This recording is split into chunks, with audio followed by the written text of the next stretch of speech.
خەسڵەتی غەیبەتکردن بۆچی لەلای ئافرەت زۆرترە؟ طبعا ئەمە خەڵک گواڵێ بالضبط وایە شتەکە ئەوە واقعە باشە بەس ئەمن لە بۆ لایەنەکی سەرەکی دەیگەڕێنمەوە هۆکار چییە؟ هۆکارەکە زیاتر یەکەمیان ڕقا دووەمیشیان حەسادەتە یعنی ڕق و حەسادەت لە دڵی یەکە هەڵەگرن ئافرەت زیاتر هەڵەگرێ بەس ئێستا ئەوەی من بینیومە پیاوانیش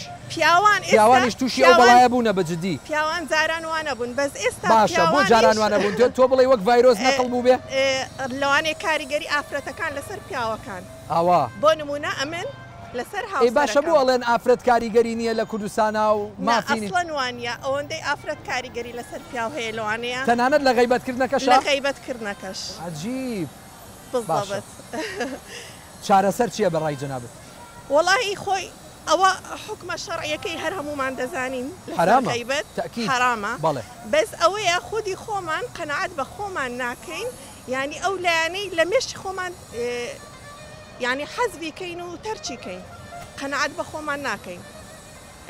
مەسەلەن ئەتوو دەگەیە نقطەچی دەرێ تەواو لێرکانەوە کۆتایی بەو شتەی دەینم ئەو سیفاتە خراپە لە خۆمدا تەرچی دەکەم لایەنە دینیەکەی زۆر گوناحە دوایەوەش جگە لایەنە کۆمەڵایەتیەکەی ئەتوو کۆمەڵگای هەڵدەتەچێنی بە غەیبەتکردن و باسکردنی کەسانی دیکە